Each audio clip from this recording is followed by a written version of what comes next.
A block of mass capital M slides down a rough inclined plane with a constant velocity.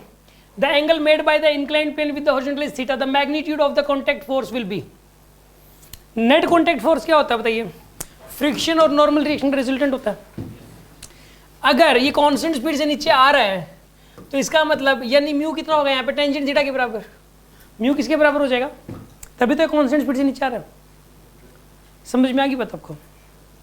यार एक बात बताइए, impending rest में हो, ये जस्ट रेस्ट में चलने की कगार पे हो, तब भी म्यू इक्वल टेंजेंट थीटा होता है.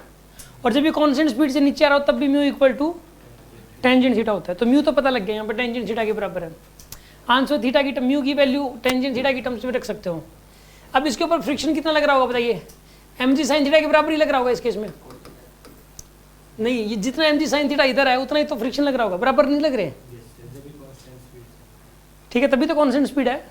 जब नीचे का फोर्स अलोंग ये नीचे और ऊपर बराबर हो जब, तो नीचे mg sin थीटा, तो ऊपर जो fs max है वो भी किसके बराबर होगा? यहाँ पे mg sin थीटा के बराबर ही. और इधर नॉर्मल डायरेक्शन किसके बराबर होगा? mg cos theta.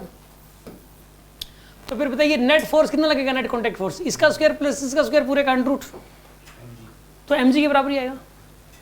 Net contact force mg के बराबर ही आ जाएगा. नॉर्मल डायरेक्शन दोनों को. कॉन्टैक्ट फोर्स का मतलब होता है कि जब बॉडी कॉन्टैक्ट में हो, कॉन्टैक्ट में होने की वजह से जो फोर्स लगे. फ्रिक्शन और नॉर्मल डायरेक्शन दोनों दो सरफेस के कॉन्टैक्ट में इसलिए लगता है, ठीक है, किसी दूसरे सरफेस के कॉन्टैक्ट में होने की वजह से जो लगे.